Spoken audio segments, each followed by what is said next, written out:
3 years after the Concordat had declared war on humanity, their highest leaders came to Earth to discuss peace. Their grand fleet was destroyed. Their alliance was breaking apart. They had no choice but to end the war they had started. The peace conference was held in Seoul, in a simple building with large windows that looked out over the city. The alien leaders expected to see a planet celebrating victory. Instead, they found humans going about their daily lives, as if the war had been nothing special. General Da Park sat at the head of the table, with Dr. Juno Park beside him. Across from them sat the Concordat Supreme Commander and 5 other alien leaders. Their blue skin looked pale in Earth's sunlight. "We are prepared to discuss terms of peace," said the Supreme Commander. His voice was not proud now. "We welcome that," said Juno calmly. "Earth has always wanted peace." The Supreme Commander looked confused. "You don't seem triumphant. You've defeated the greatest power in the galaxy." Dai shrugged. "Winning a war is nothing to celebrate. We would have preferred not to fight at all." Over the next 3 days, they worked out a peace agreement. The Concordat would recognize Earth's right to develop and expand without outside control. Humans would share some technologies with the aliens, but not weapons. Trade routes would be established between human and alien worlds. On the final day, the Supreme Commander asked the question that had bothered him throughout the war. "Why were humans never afraid of us? Even when we threatened your world with our vast fleet, your leaders just shrugged." General Day thought for a moment before answering. "We've spent our entire history fighting, mostly ourselves. External threats are almost a relief. We didn't shrug because we weren't concerned. We shrugged because, finally, we had a problem we could all face together." The alien leader looked out the window at Seoul's busy streets. "Your cities weren't even damaged. Your people continued working, building, living normally during a galactic war. That's how humans survive," said Juno. "We keep going. We adapt. We've faced extinction many times, from nature, from disease, from ourselves. This war was just another challenge." The peace treaty was signed that afternoon, but it was more than just an end to hostilities. It created a new organization, the Galactic Federation, that would replace the old Concordat. All species would have equal voices, including humans. As the aliens prepared to leave, Dr. Minji Lee arrived at the conference building. The Concordat leaders recognized her as the scientist who had broken their codes and learned their secrets. "Dr. Lee will be Earth's first ambassador to the new Federation," announced General Da. "She understands your species better than anyone." Minji bowed slightly to the alien leaders. "I look forward to learning more about your cultures, without the barrier of war between us." The Supreme Commander studied her face. "You never hated us, did you? Even when we attacked your world?" "No," said Minji. "We were too busy trying to understand you." In the years that followed, humans spread throughout nearby star systems, but they became known in the galaxy not for their fighting skills, but for something else, their unique way of facing problems. When a deadly disease threatened an alien world, human doctors worked day and night to find a cure. When asked why they worked so hard to help former enemies, a doctor simply shrugged and said, "That's what humans do." When a star began to die, threatening 3 Concordat colony worlds, human engineers designed a massive shield system to protect the planets. When the grateful aliens asked why humans took on such an impossible task, the lead engineer shrugged and said, "We like solving problems." 100 years after the war, a young alien student asked her history teacher, "Why did the old Concordat think humans were dangerous?" The teacher, who had been a child during the war, thought carefully before answering. "They misunderstood humanity's greatest strength. They saw humans adapt quickly and thought it meant they were unstable and violent. They didn't realize that humans adapt because they want to survive and help others survive too." "What was the most important thing humans taught us?" asked the student. The teacher smiled. "They taught us to shrug at big problems, not because they don't matter, but because getting scared doesn't help. They taught us to face the universe with the quiet confidence that says, "We've got this." And throughout the galaxy, that lesson changed everything. Hashtag the end. 3 weeks after the secret meeting, the three alien species, Lorani, Vexel, and Drath, officially withdrew from the Concordat. They announced they would no longer fight against humans. This shocked the other Concordat species and angered their leaders. "This is betrayal," shouted the High Commander at an emergency meeting. "They have fallen for human tricks. Or perhaps they see the truth," said a council member. "That this war cannot be won. It can be won, and it will be," said the High Commander.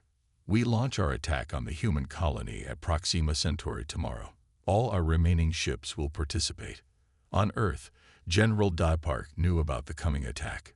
He had sent urgent messages to Major Seo Jin Han, who commanded the defenses at the Proxima Centauri colony. "They're coming with everything they have left," Day told her over the secure channel. "Over 400 ships." Seo Jin's face on the screen showed no fear.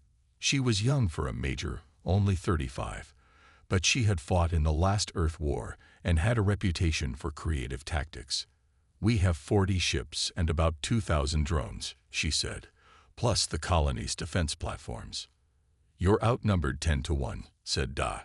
"Can you hold until Admiral Sun arrives with reinforcements?" Seo Jin smiled slightly. "We won't just hold, General. We'll make them regret coming here." The Concordat fleet arrived at Proxima Centauri 2 days later. Their ships filled the space around the star, weapons ready to destroy the human colony on the third planet. "Their defenses are minimal," reported the Concordat fleet commander. "This will be easy." But when the attack began, nothing went as planned. The human ships didn't form a defensive line. Instead, they scattered among the planets and moons of the system, hiding in rings and asteroid fields. The drones moved in strange patterns, appearing and disappearing from sensors. Major Seo Jin Han commanded from her base on the colony planet. "Execute Plan Delta," she ordered. "Draw them in and separate their forces." The human ships used the system's geography as a weapon. They lured Concordat ships into narrow spaces between moons, into dense asteroid fields, and close to the star's radiation belts. Then they would attack quickly and retreat, never staying in one place. "I can't track them," shouted the Concordat commander. "They're not fighting like a proper fleet." In her command center, Seo Jin smiled. "They still don't understand. We don't fight fair. We fight to win." For 2 days, the battle continued. The Concordat ships grew frustrated and began to make mistakes. They chased human ships into traps. They wasted weapons firing at drone decoys. They split their forces, exactly as Seo Jin had planned. Then, on the third day, Admiral Hyun Sun arrived with the reinforcement fleet from Earth. Her ships emerged from hyperspace behind the scattered Concordat forces. "The trap is set," Seo Jin told Hyun over the comm channel. "They're completely out of position." "Well done, Major," said Hyun. "Now let's finish this." Admiral Hyun's fleet attacked the divided Concordat forces with overwhelming power. Caught between Hyun's ships and Seo Jin's defenders, the aliens had nowhere to run. "We're surrounded," shouted the Concordat commander. "How did this happen?" "We outnumbered them." By the end of the day, half the Concordat fleet was destroyed. The rest were damaged and trapped. "Attention Concordat forces," Admiral Hyun broadcast on all channels. "You are defeated. Surrender now, and we will spare your lives." For the first time in the Concordat's long history, their fleet surrendered to an enemy.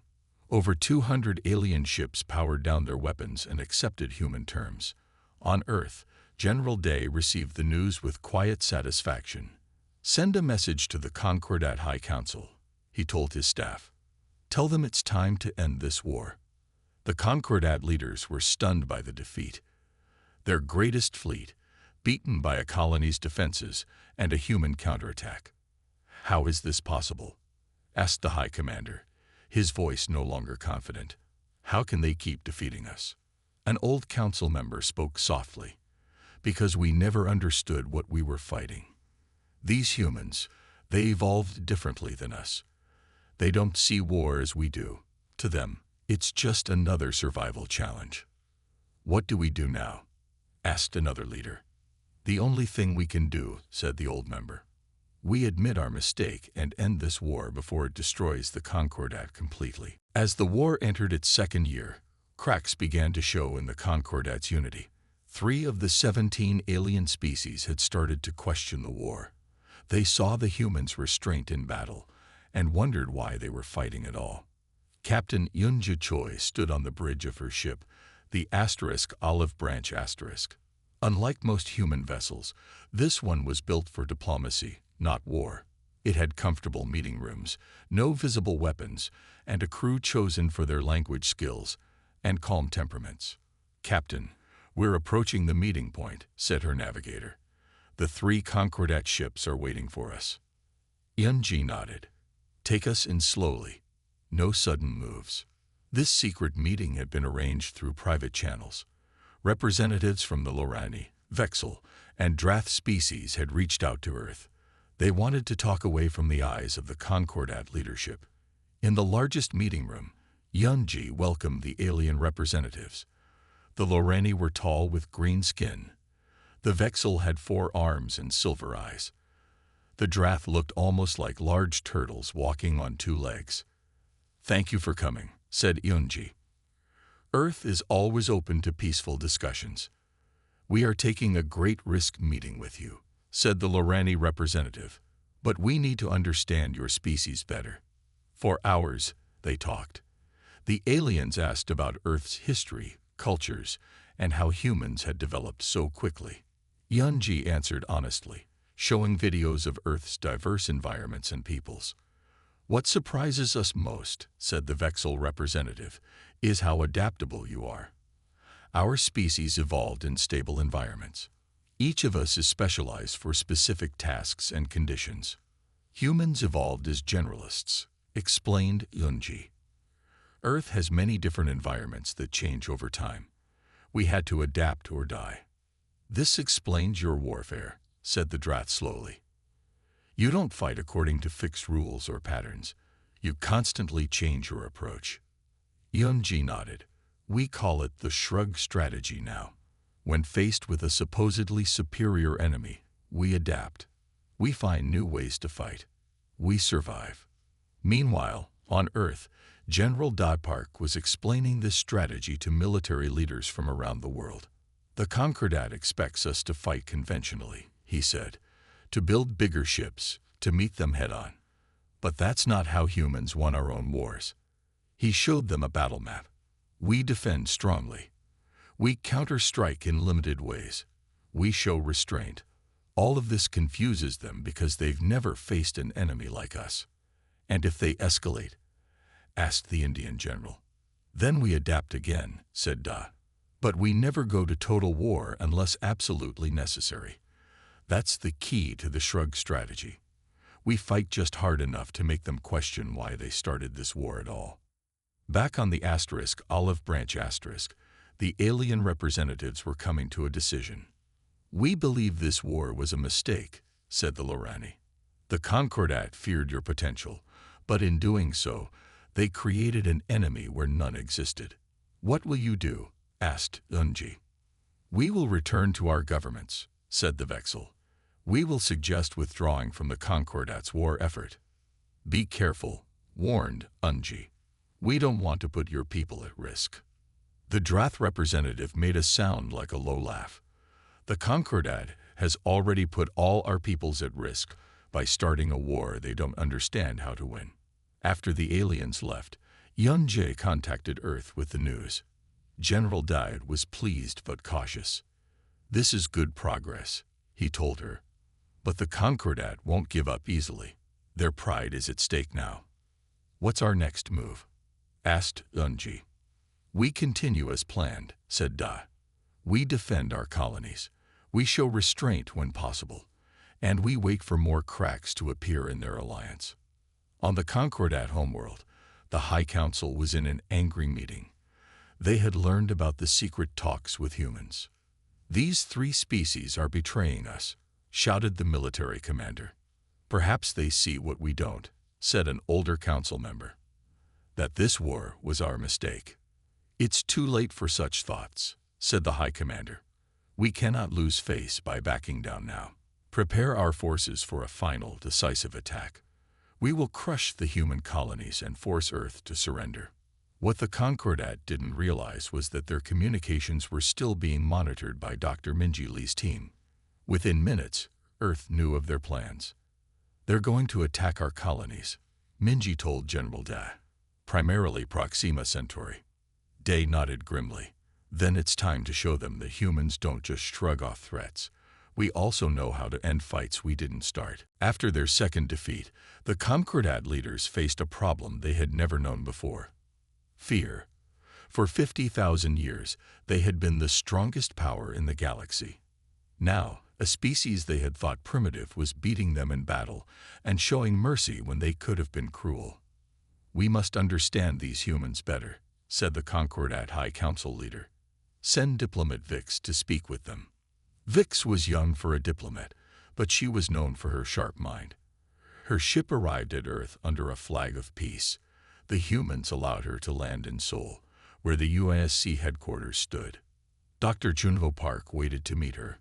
He was a small, quiet man who had worked as a history professor before the war. Now he was Earth's chief negotiator. His office was simple, with books on shelves and a window showing the city. Vix entered, her blue skin looking pale under Earth's lights. She had expected to meet a fierce military leader or a desperate politician. Instead, she found a calm man who offered her tea. "Welcome to Earth," said Junho. "I hope your journey was comfortable." Vix sat down, confused by his friendly manner. "I am here to better understand why humans fight the way you do." Junho poured tea for both of them. "What puzzles you most about us?" "You could have destroyed our bases, killed our people," said Vix. "Yet you chose not to. Why?" "We don't want to kill without need," said Junho. "We want peace, not destruction." Vix sipped her tea, thinking, "But your history is full of wars. You've killed each other for thousands of years." "Yes," agreed Junho. "And we learned from each experience. We learned that victory doesn't always require total destruction. Sometimes it just means showing your enemy that fighting is pointless." For 3 days, Vix met with Junho and other human leaders. She toured Earth cities, visited factories, and watched children play in parks. She saw a planet that was ready for war, but still full of life and joy. "Your people don't seem afraid," she told Junho on their final meeting. "Even though you face a galactic power, you go about your lives normally." "Fear doesn't help," said Junho simply. "We've faced extinction before, from each other, from nature, from disease. Each time, we survived by adapting and working together. The Concordat species have never faced such threats," said Vix. "Our worlds are peaceful. Our environments stable." "That's the difference," said Junho. "We evolved through hardship. It made us stronger." He looked directly at Vix. "We don't want this war, but we've survived worse." "Has the Concordat?" When Vix returned to her leaders, her report shocked them. "The humans see war as an unfortunate necessity, not an existential crisis," she told the High Council. "They work, they play, they live their lives, all while fighting us." "How can they be so calm facing a superior enemy?" asked the council leader. "Because they don't see us as superior," answered Vix. "Their history is filled with small forces defeating larger ones, of survivors rebuilding after disasters. They've done it countless times." "What do they want?" asked another council member. "To be left alone to develop in their own way," said Vix. "And they're willing to fight until we accept that." The council chamber fell silent as the aliens considered this information. "Can we win this war?" asked the military commander finally. Vix thought carefully before answering. "Their production keeps increasing. Their tactics keep improving. They learn from every battle." She paused. "And now several Concordat species are questioning why we're fighting at all. On Earth, Shuno Park reported his meetings with Vix to General Da. "Did she understand our position?" asked the general. "I believe she did," said Juno. "Whether her leaders will listen is another question." Day nodded. "Then we continue as planned. We build our strength, we defend our territory, and we wait for them to realize this war was their mistake, not ours." "And if they don't?" asked Vino. Day smiled slightly. "Then we keep showing them that humans don't fear the galaxy. We've survived each other for thousands of years. We can survive them too." 8 months after the war began, the Concordat launched their second attack. This time, they sent over 1,000 ships. They were sure this massive force would crush Earth's defenses. Admiral Hyun Sun stood on the bridge of her new flagship, the Indomitable Asterisk. It was twice the size of her old ship and packed with Earth's best technology. "The enemy fleet has entered the solar system," reported her tactical officer. "They're moving in a standard formation, just like last time." Hyun smiled. "They still haven't learned. Deploy the defense grid and prepare the drones. Let's welcome them properly." The Concordat fleet moved toward Earth, expecting to face the same small force they had fought before. Instead, they found a massive defense network, hundreds of ships, thousands of drones, powerful defense platforms in orbit around Earth and Mars. On the Concordat command ship, Admiral Zex stared at his screens in shock. "This is impossible," he said. "How did they build so many ships in such a short time?" His second-in-command looked worried. "Sir, their fleet is moving to surround us." The battle began, and it was nothing like the first one. Earth's forces didn't just defend, they attacked. The human ships moved in complex patterns that confused the Concordat commanders. The drones swarmed in waves, targeting specific enemy ships and overwhelming them. On the Indomitable Asterisk, Admiral Hyun watched as her plan worked perfectly. "The enemy is breaking formation," said her tactical officer. "Their right flank is exposed. Send Strike Group 5 to hit their flank," ordered Hyun. "Tell Colonel Ta Quan it's time for his mission." Far from the main battle, a small, fast ship detached from the human fleet. It carried Colonel Ta Quan and his team of 50 Special Forces soldiers. Their ship was designed for one purpose: to slip past enemy lines. "Remember, we're not here to kill," Ta told his team as their ship entered hyperspace. "We're here to send a message." While the main battle raged in the solar system, Ta's ship appeared near a Concordat military base on a moon in a nearby star system. The base was lightly defended, as all major forces had been sent to attack Earth. "Jamming their communications now," said Ta's technical officer. "They can't call for help." Ta's team moved quickly. They landed on the moon and entered the base. They used stun weapons that knocked out the alien defenders without killing them. In 30 minutes, they controlled the entire base. "Plant the charges," ordered Ta. His team placed explosives around the base's weapon systems, hangars, and power plants. They set the timers and returned to their ship. As they left, Ta sent a message to the unconscious base commander. "We could have killed everyone here. Remember that." The team was back in their ship when the explosives went off. The base wasn't destroyed, but its military capabilities were crippled. "Next target," said Ta. In the next 12 hours, Ta's team hit 3 more Concordat bases. Each time, they disabled the base without killing a single alien. Each time, they left the same message. Back in the solar system, the battle was turning in Earth's favor. The Concordat fleet, faced with unexpected resistance, began to retreat. "They're running," said Admiral Hyun's tactical officer. "Let them go," she replied. "They've learned enough for today."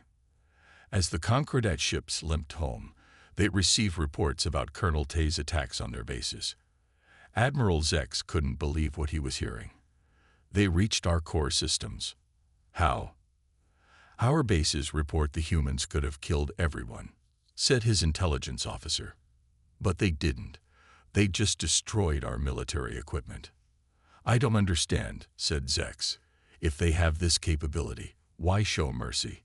On Earth, General Park received the reports of their victory with quiet satisfaction. Admiral Hyun's fleet had destroyed over 300 Concordat ships while losing only 50 of their own. Colonel Tae's mission had been a complete success. "Now they know," said Dai to his staff. "We can hit them anywhere. We can cripple their military. And most importantly, they know we're choosing not to kill when we could." "Will they understand the message?" asked an officer. "They will," said Dai.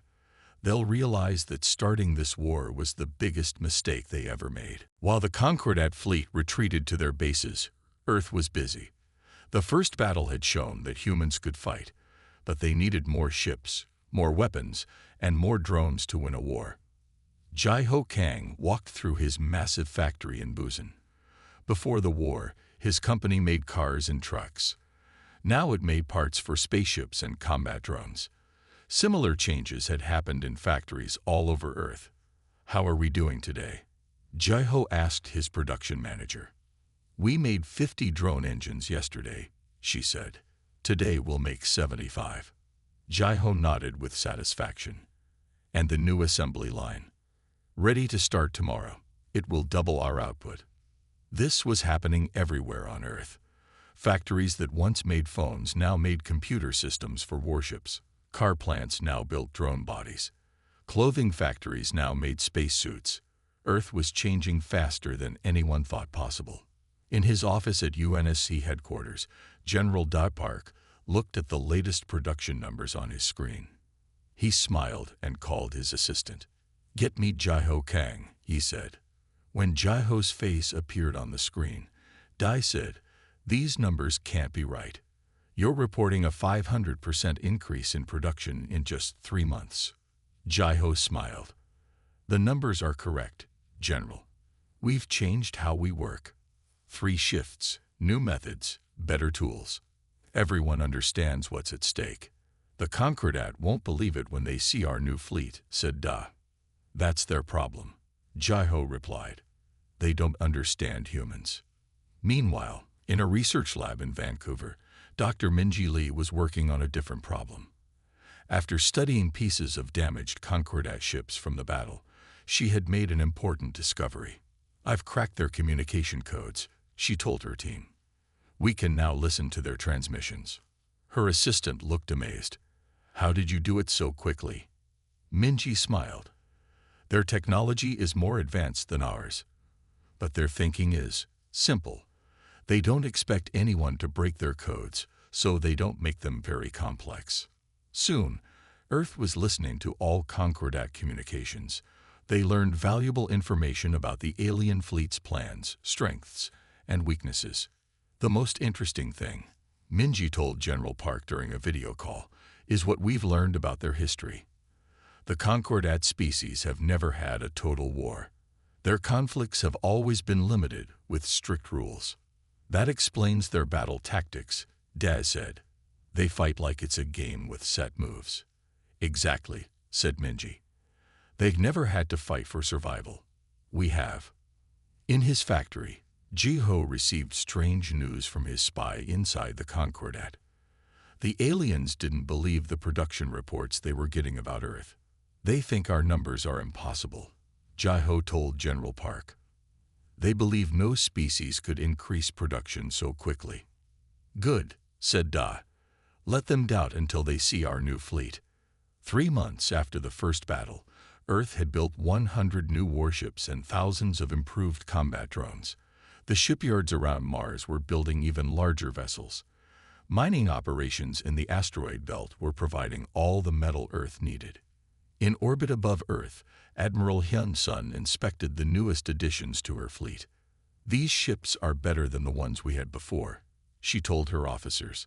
"Faster engines, stronger shields, better weapons." "Do you think we're ready for the next attack?" asked her second-in-command. Hyun looked at the fleet assembled around Earth. What had been 47 ships was now a force of over 150. Thousands of new drones were ready for deployment. Earth's orbital defense platforms had been upgraded with new weapons. "We're not just ready to defend," she said. "We're ready to take the fight to them." On the Concordat homeworld, Their leaders received reports about Earth's preparations with disbelief. "It's not possible," said the Concordat High Commander. "No species can build so many ships so quickly." "The reports appear to be accurate," said his intelligence officer. "Humans are different." "Different or not," said the High Commander, "we will crush them with our next attack. Prepare the fleet." 6 months had passed since the Horizon returned to Earth with news of the Galactic Concordat. The governments of Earth had tried to talk with the aliens many times. They sent messages offering peace, trade, and friendship. The Concordat's answers were always cold and short. General Park sat in his office at United Nations Space Command Headquarters in Seoul. Through his window, he could see the city's tall buildings gleaming in the morning sun. His desk screen beeped with an urgent message. "General, the Concordat ship has entered Earth orbit," said his assistant. "They demand a meeting with Earth's leaders right away." Day nodded. "Tell them we'll meet in 1 hour." The meeting room at USD headquarters was large, with a round table in the center. Leaders from all major Earth nations sat around it, with General Park at the head. The doors opened, and Ambassador Rix walked in with 4 other aliens. None of them looked happy. "We bring a message from the Galactic Concordat High Council," Rix said without greeting anyone. He placed a small device on the table. It projected a hologram of an older alien with deep blue skin and ceremonial clothing. "People of Earth," the hologram said, "for 6 months, we have studied your civilization. We have watched your ships test new engines. We have seen your weapons development continue. We have monitored your communications about settling more star systems." The room was quiet. Everyone waited. "Your species is too dangerous to allow free movement among the stars. You advance too quickly. You adapt too easily. Your history shows you solve problems with violence first." General Park leaned forward slightly. "The 17 species of the Concordat have reached a decision." The hologram continued. "Earth must accept our guidance and control, or face the consequences. Since you have rejected our previous offers of supervised development, we are left with no choice." The alien in the hologram stood taller. "As of this moment, the Galactic Concordat formally declares war on humanity. You have 30 Earth days to surrender and accept our terms. If you do not, we will take action to contain your threat to galactic peace." The hologram disappeared. Rix looked around the table, expecting to see fear on the human faces. Instead, he saw calm. Some of the humans were even checking their phones or tablets as if bored. "Perhaps you don't understand," Rix said. "The Concordat has over 3,000 warships. We have billions of soldiers. We have weapons that can destroy entire continents." General Park nodded. "Thank you for the information, Ambassador Rix. Is there anything else?" Rix's large eyes blinked rapidly. "Don't you have questions? Concerns? Pleas for mercy?" "We understand your message clearly," said the President of the African Union. "War has been declared. We have 30 days to surrender." "And if we don't?" asked Rix. General Park smiled slightly. "Then we defend ourselves." Rix looked confused. "Your species has only 47 space warships. Your weapons are primitive compared to ours. You cannot win." An old woman, the Prime Minister of the Pacific Alliance, laughed softly. "Young man, or whatever you are, humans have heard those words many times before, usually from other humans who thought they were stronger than us. Is that your official response?" Rix demanded. "You refuse our terms." General Park stood up. "Our official response is this. Earth acknowledges your declaration of war. We will defend ourselves if attacked. We remain open to peaceful solutions if the Concordat reconsiders its position."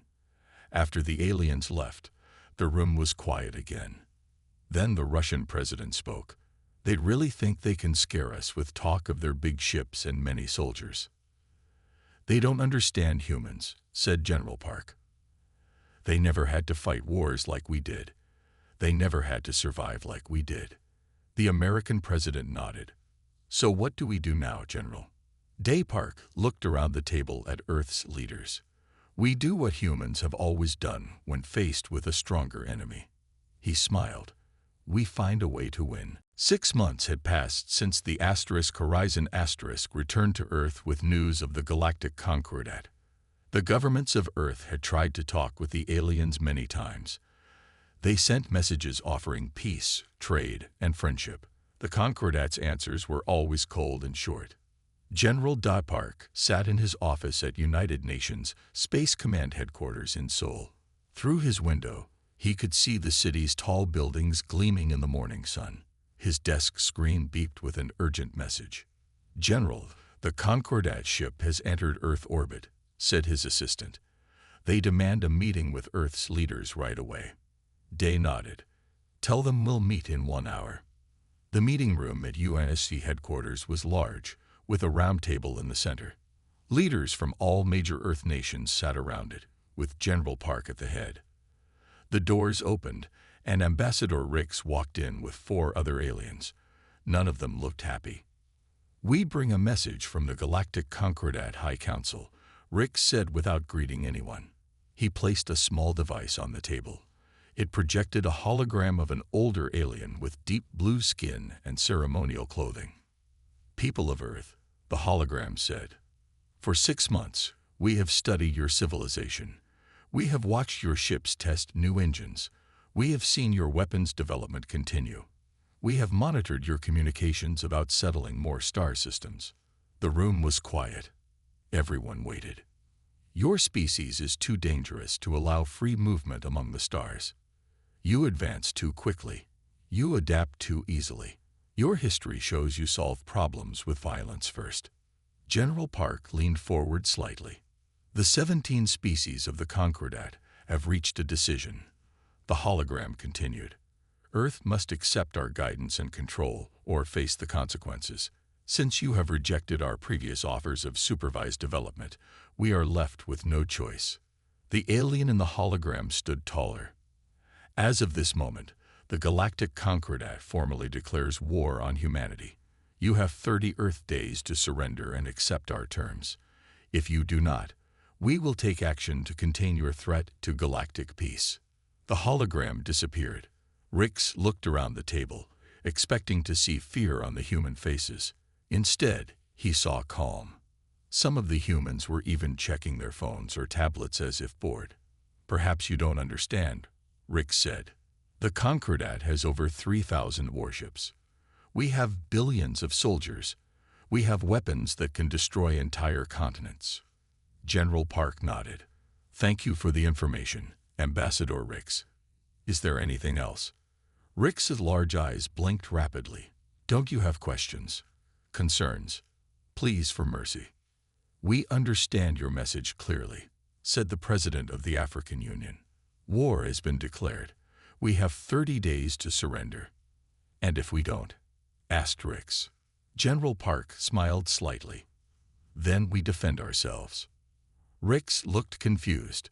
"Your species has only 47 space warships. Your weapons are primitive compared to ours. You cannot win." An old woman, the Prime Minister of the Pacific Alliance, laughed softly. "Young man, or whatever you are, humans have heard those words many times before, usually from other humans who thought they were stronger than us. Is that your official response?" Rix demanded.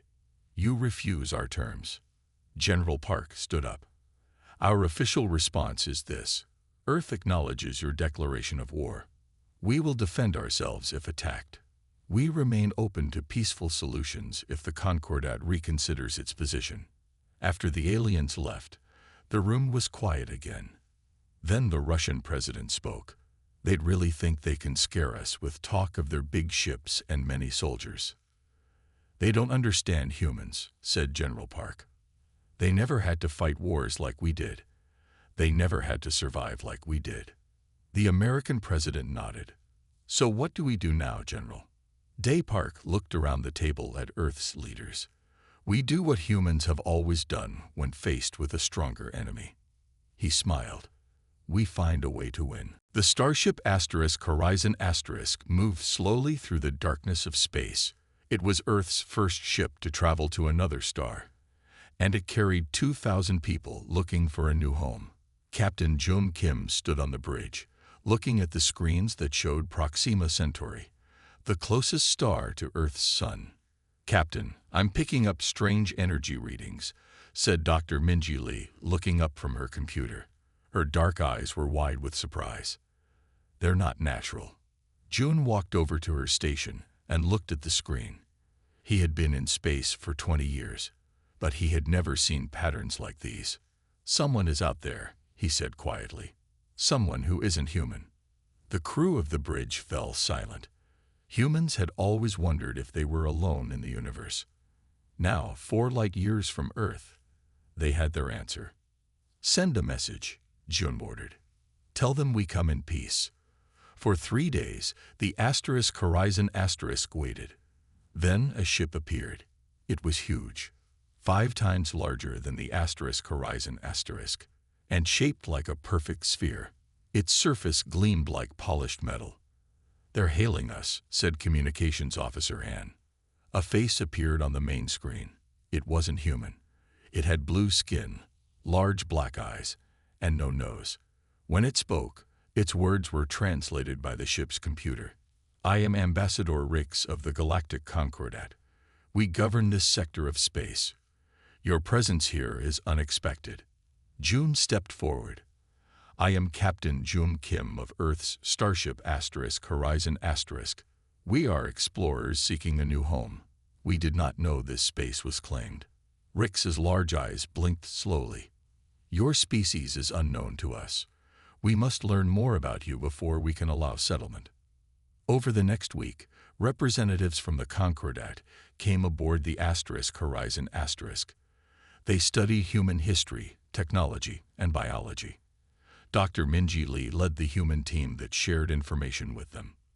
"They seem most interested in our military history," Minji told June in a private meeting. "They asked 5 times about our world wars." June frowned. "What did you tell them?" "The truth. That humans fought each other for centuries before uniting. That we developed powerful weapons, but now use them only for defense." "And how did they react?" Minji looked worried.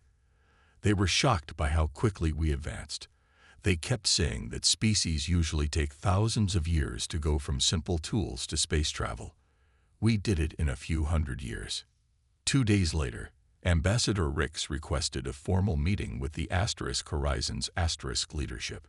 June, Minji, and 5 other officers sat across from the alien and his assistants in the ship's conference room.